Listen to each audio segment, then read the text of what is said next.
Injil Matius pasal 18 ayat 1-5. Siapa yang terbesar dalam kerajaan sorga? Pada waktu itu datanglah murid-murid itu kepada Yesus dan bertanya, "Siapakah yang terbesar dalam kerajaan sorga?"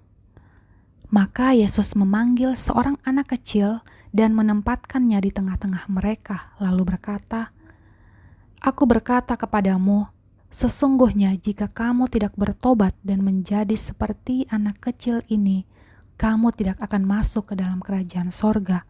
Sedangkan barang siapa merendahkan diri dan menjadi seperti anak kecil ini, dialah yang terbesar dalam kerajaan sorga. Dan barang siapa menyambut seorang anak seperti ini dalam namaku, ia menyambut aku."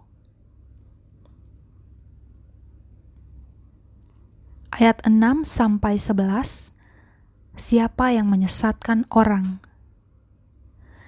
Tetapi barang siapa menyesatkan salah satu dari anak-anak kecil ini yang percaya kepadaku, lebih baik baginya jika sebuah batu kilangan diikatkan pada lehernya, lalu ia ditenggelamkan ke dalam laut.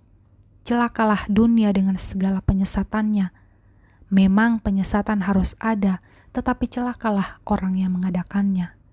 Jika tanganmu atau kakimu menyesatkan engkau, penggalah dan buanglah itu, karena lebih baik bagimu masuk ke dalam hidup dengan tangan kudung atau timpang daripada dengan utuh kedua tangan dan kedua kakimu dicampakkan ke dalam api kekal. Dan jika matamu menyesatkan engkau, cungkilah dan buanglah itu, karena lebih baik bagimu masuk ke dalam hidup dengan bermata satu daripada dicampakkan ke dalam api neraka dengan bermata dua. Ingatlah, jangan menganggap rendah seorang dari anak-anak kecil ini, karena aku berkata kepadamu, ada malaikat mereka di sorga yang selalu memandang wajah Bapakku yang di sorga, karena Anak Manusia datang untuk menyelamatkan yang hilang.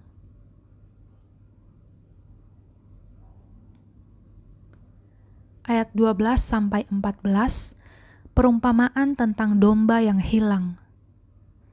Bagaimana pendapatmu jika seorang mempunyai 100 ekor domba dan seekor di antaranya sesat?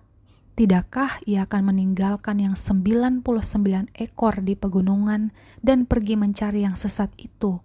Dan aku berkata kepadamu, sesungguhnya jika ia berhasil menemukannya, lebih besar kegembiraannya atas yang seekor itu daripada atas yang ke-99 ekor yang tidak sesat.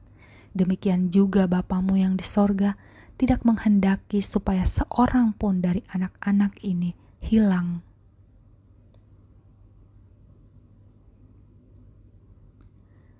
Ayat 15-20,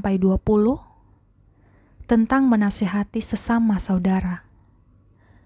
Apabila saudaramu berbuat dosa, tegurlah dia di bawah 4 mata. Jika ia mendengarkan nasihatmu, engkau telah mendapatnya kembali. Jika ia tidak mendengarkan engkau, bawalah seorang atau 2 orang lagi, supaya atas keterangan 2 atau 3 orang saksi, perkara itu tidak diasingkan. Jika ia tidak mau mendengarkan mereka, sampaikanlah soalnya kepada jemaat. Dan jika ia tidak mau juga mendengarkan jemaat, pandanglah dia sebagai seorang yang tidak mengenal Allah atau seorang pemungut cukai. Aku berkata kepadamu, sesungguhnya apa yang kamu ikat di dunia ini akan terikat di sorga, dan apa yang kamu lepaskan di dunia ini akan terlepas di sorga. Dan lagi aku berkata kepadamu, jika 2 orang daripadamu di dunia ini sepakat meminta apapun juga, permintaan mereka itu akan dikabulkan oleh Bapakku yang di sorga. Sebab di mana 2 atau 3 orang berkumpul dalam namaku, di situ aku ada di tengah-tengah mereka. Ayat 21-35, perumpamaan tentang pengampunan. Kemudian datanglah Petrus dan berkata kepada Yesus, "Tuhan, sampai berapa kali aku harus mengampuni saudaraku jika ia berbuat dosa terhadap aku? Sampai 7 kali?" Yesus berkata kepadanya, "Bukan, aku berkata kepadamu, bukan sampai 7 kali, melainkan sampai 77 kali. Sebab hal kerajaan sorga seumpama seorang raja yang hendak mengadakan perhitungan dengan hamba-hambanya. Setelah ia mulai mengadakan perhitungan itu, dihadapkanlah kepadanya seorang yang berhutang 10.000 talenta. Tetapi karena orang itu tidak mampu melunaskan hutangnya, raja itu memerintahkan supaya ia dijual beserta anak istrinya dan segala miliknya untuk membayar hutangnya. Maka sujudlah hamba itu menyembah dia, katanya, 'Sabarlah dahulu, segala hutangku akan kulunaskan.' Lalu tergeraklah hati raja itu oleh belas kasihan akan hamba itu, sehingga ia membebaskannya dan menghapuskan hutangnya. Tetapi ketika hamba itu keluar, ia bertemu dengan seorang hamba lain yang berhutang 100 dinar kepadanya. Ia menangkap dan mencekik kawannya itu, katanya, 'Bayar hutangmu.'